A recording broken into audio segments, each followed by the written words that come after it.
What's happening, everybody? I'm back to your resident supervillain, Mr. J. Washington, and I'm here with my review for episode 2 of She-Hulk Attorney at Law on Disney+. If you have not seen this episode yet, come on back because there will be spoilers. I am feeling good as you all are watching this because why? Literally today, August 25th, the day you're seeing this, is a supervillain's birthday. It's my birthday, y'all.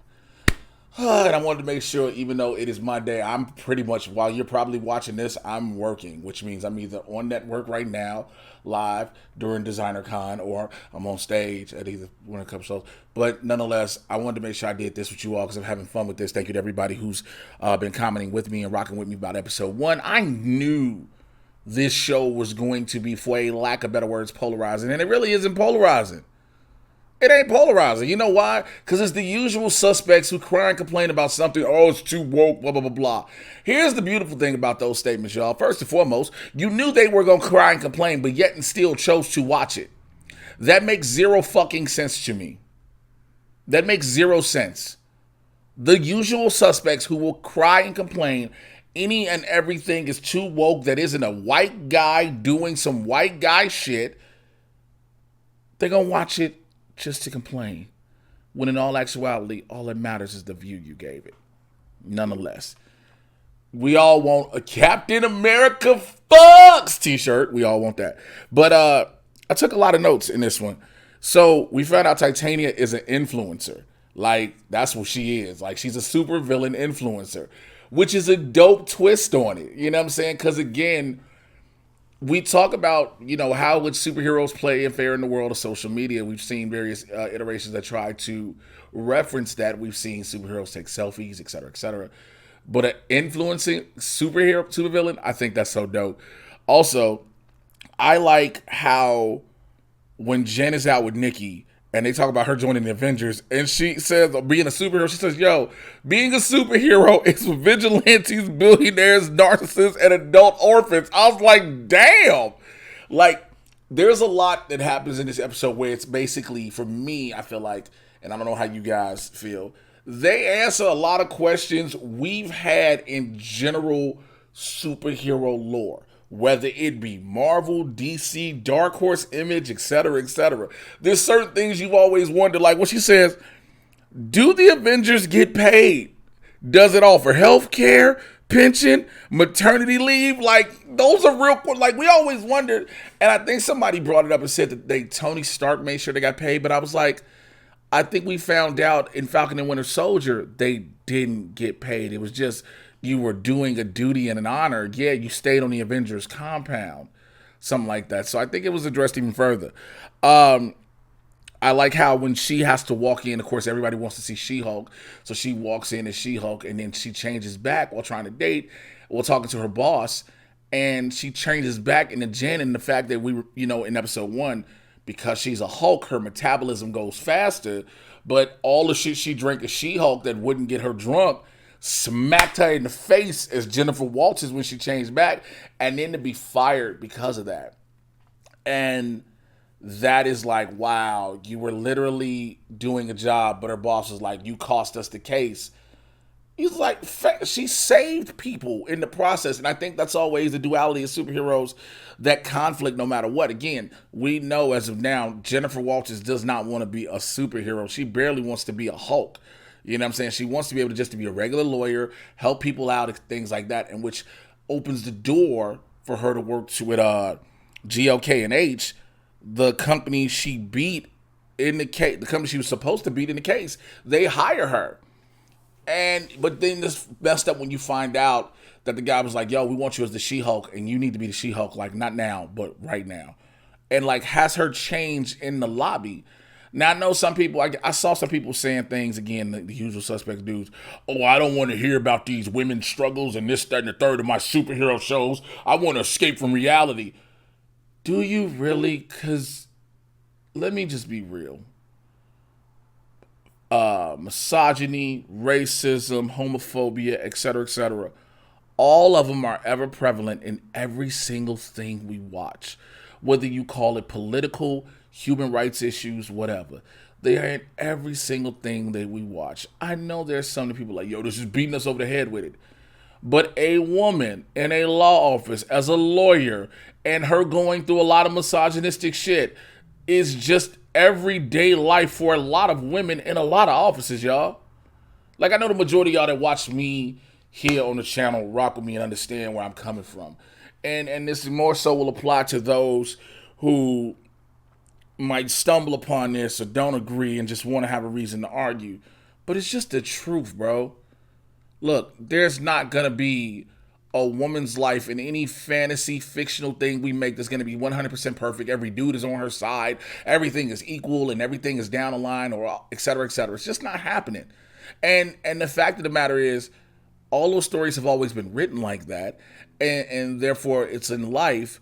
But to show women getting ahead, which they have been doing for some time now, even in the midst of all the shit they face, you know, it's not a bad thing to see, because it gives the world a better understanding of it. But for her to have to be changed right then and there, I was so glad to see Josh Segarra. I missed him as when he was Adrian Chase in Arrow. That was amazing, and to watch him in this version of him now as Pug is dope. We finally get Tim Roth as Abomination, because she finds out that's her first. You know, we see in the trailers that, she's head of the Superhuman Law Division. Her first client is the Abomination. Now, before I go further in Abomination, people are thinking we're going to get Kristen Ritter as Jessica Jones. We know we're going to see Daredevil, not just Matt Murdock. We're going to see Daredevil in this. So, it's nice to know we're getting more and more. The Netflix world is almost officially a part. Well, it's officially part of the MCU now, that the fact that Kingpin and Daredevil are there. I wouldn't say almost officially, because I was going to just go by individual shows. I don't think we're going to get Luke Cage in it. Mike is comfortable doing evil right now, and he's on his 4th season with that. So I don't see any reason for him wanting to go back. He also didn't like the fact of how much he had to work out. A lot of people don't. Look, let's be real. Chris Hemsworth said he didn't like it. Hugh Jackman, several actors who have been in those roles don't like the workout regimen they have to adhere to play those roles. And I understand we're going to think as consumers and fans and whatever the case we want to call that, you making millions of dollars, suck it up. But it's still a job just like everybody else. But to see Abomination, to see that Emil Blonsky, it's Blonsky, right? And we see that he has learned how to change back and forth. He has learned how to control it. He's reformed himself. He's one of the top prisoners. He's got 7 pen pals who are his soulmates. My man's is out here living. But again, we see this happen all the time. We've seen countless stories on TV and the news of prisoners who draw the affection of the opposite sex outside in the real world. Y'all remember Prison Bay? Dude's mugshot went up and the women was going crazy for him. I mean, granted, we've always had dudes who see sexy women convicts, et cetera, et cetera. People love Ted Bundy, and it goes from on and on. So the Abomination having pen pals and they his soulmates and they love him and everything, it tracks. And to see him trying to say, I'm not the same Emil Blonsky back then. I was... He made a great point. He was like, the government pumped me full of super soldier serum. I was sent to target a threat. The threat was technically her cousin Bruce. This is when Hulk was a raging monster. So it's like, he has a point. He didn't just become the Abomination on his own and in the process of targeting said threat, right? Because he kept getting pumped full of super soldier serum without the Vita rays, because that's what caused him to go crazy. If y'all don't remember, that's what caused him to go crazy. They kept pumping him full of the serum, different injections and stuff, but he missed the essential element, which was the Vita rays, which is what caused Steve Rogers to be that way. But also, Dr. Erskine said it enhances whatever is inside of you, so that's why Steve Rogers is such a goody two-shoes. But he also fucks! But nonetheless, but to see he was writing haikus and everything, I laughed so much. Again, this show is a sitcom. I've seen so many people black, white, whatever, was like, oh, the comedy's trying too hard for me. Now, I don't see the comedy trying as hard as any other sitcom I see pretty much on TV that's in the newer realm. The same level of jokes, some hit, some don't. I think, and I've said this before, we put the MCU on a pedestal because of everything it's given us, right? And again, no show, no movie, no anything is without flaws. But because it doesn't hold to the same level of everybody thinking what they got from the first 23, 24 movies, it's, oh, it's not doing this, it's too much of this, it's too much of that. And it's doing things different instead of everything being one track. I don't remember the level of jokes that we've gotten so far on 2 episodes of She-Hulk are pretty much equal to the level of jokes we've gotten in both Ant-Man films. And a lot of those jokes don't hit as well, but there's less criticism. I'm just putting it out there in perspective. Look, I know somebody hit me up one time on Twitter a couple of days ago and was like, oh, well, you just gonna like anything Marvel puts out and blah, blah, blah. You're a Marvel fanboy and you don't like anything else. And I keep telling people that is absolutely not true. I have criticized Marvel on many things. I keep saying nothing is without flaw. Also, I do like DC movies. What are you talking about? I like The Dark Knight. I like Batman Begins. I love Shazam. I was cool with Aquaman. What are y'all talking about? So just want to put it out there. But he talked about, everything that he did with Bruce was years ago, and he's a completely different person. Oh yeah. Bruce talks to Jen because Jen's, talking about should she take the case to defend Blonsky, and Bruce was like, yo, that was years ago. I'm a completely different person, literally. Again, he literally is, because this is Mark Ruffalo and that was Edward Norton. The jokes, the subtlety of the things like, oh yeah, we're bringing this whole movie, which was entirely different characters, the Hulk, the Abomination is the Abomination, but like it plays into that. And then you see, because Bruce is on the Sakaar ship going away now, there's rumors that he could be going to find out that he has a son on Sakaar or things like that. We don't know exactly what's going to happen. If the Sakaar ship is somehow going to probably transport him to the Sword Station out in space, there's a variety of options that can happen. Remember, we cannot get a solo Hulk, Incredible Hulk movie, because the rights are owned by Universal. The character can be used in films, but a solo Hulk film cannot. So it's why you get those things, okay? But then you find out at the end, she decides to take the case, everything, blah, blah, blah. She calls the job, says she's going to take the case. She's going to do this, do that. And then her boss says, you might want to go ahead and look at the TV and find out it's because Abomination escaped prison, and he was in an underground fight ring, the underground fight ring that ties into Shang-Chi. Remember, we were like, yo, how did the two connect? Because you saw Abomination in Shang-Chi, you saw Abomination was going to be in She-Hulk, but then you saw Blonsky and not Abomination. It's just those different things you see. And so going into episode 3, it's going to be interesting now because Wong needs to come up. Because Wong was fighting him. And remember, Wong sent him back in Shang-Chi. So all these things tie together, man. Again, I love the fact also that every episode of this has a post-credit scene. I am here for all of this, y'all. Again, I'm giving 4 episodes in. I've watched all 4, but I'm going episode by episode for you guys. I like this. Again, it's not without flaw. Out of a scale of 1 to 5, about a 4.5. 4.5. Few little things, whatever.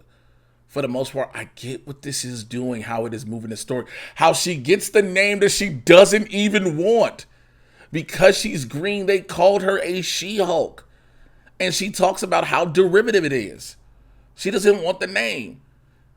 But we talked about how a lot of these names, again, are from the 70s, 60s, 70s, 80s, and whatnot. And they were the most bland, just generic ass names, in many cases, very, very racist. Again, the Mandarin, and it was addressed in Shang-Chi. Yo, they named him after an orange, So I don't know what people are expecting. I don't. And when I say that, I don't know if everybody's expecting an Avengers Infinity War for every show or movie that comes out subsequently. I don't know if everyone is expecting a Captain America Winter Soldier for every show or movie that comes out subsequently. If everyone's expecting a Black Panther for every show or movie that comes out subsequently. A Thor Ragnarok. If you get where I'm going with these type of comparisons. For a sitcom, for what it's supposed to do, to introduce new characters, to move the story along without not always really needing the main heroes. Again, you needed Bruce to introduce who she is, give her her abilities. Again, in the comic books, it's through a blood transfusion. So here it's, yo, I'm cut, you cut, stay away from my blood. He wanted to keep her away from it. You know, in the comic books, it was just, my cousin's dying, she needed a transfusion, I'm the only one who can do it, take this blood and this radiation. So it switches it up. I just don't understand the full... Look, everybody doesn't have to like everything. I will say that first and foremost.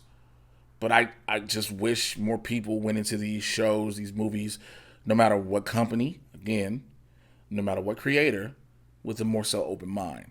Yes, don't get me wrong, there are going to be trailers that are going to give us preconceived notions, and people are going to make their opinions based off that. And some people hold those opinions going into watching the first episode of something, the second episode of something. But, yo, let's have fun with this shit, yo. So at the end of the day, I want to know what you think about it down in the comments below, all right? Like, subscribe to the video, to the channel. Click on the notification bell so you find out when I'm dropping more videos. Also, now on YouTube, you can do a super thanks. If you see down below, you can drop a super thanks. If you want to do that, I'm much appreciative, much grateful for you. If you want to send some birthday love via Cash App and Venmo, Cash App is $ Mr. J Washington, MRJAY Washington, and Venmo is at Mr. J Washington. Twitter, Instagram, and TikTok are at Mr. J Washington. Please come follow me as well. The Mad Titan Podcast comes back very soon, as well as so much more, y'all. Thank you, everybody who has been rocking with your boy. I am finna go celebrate my birthday on stage all day and just have some fun and enjoy life. Holla at y'all again for episode 3. I'm out. Bye.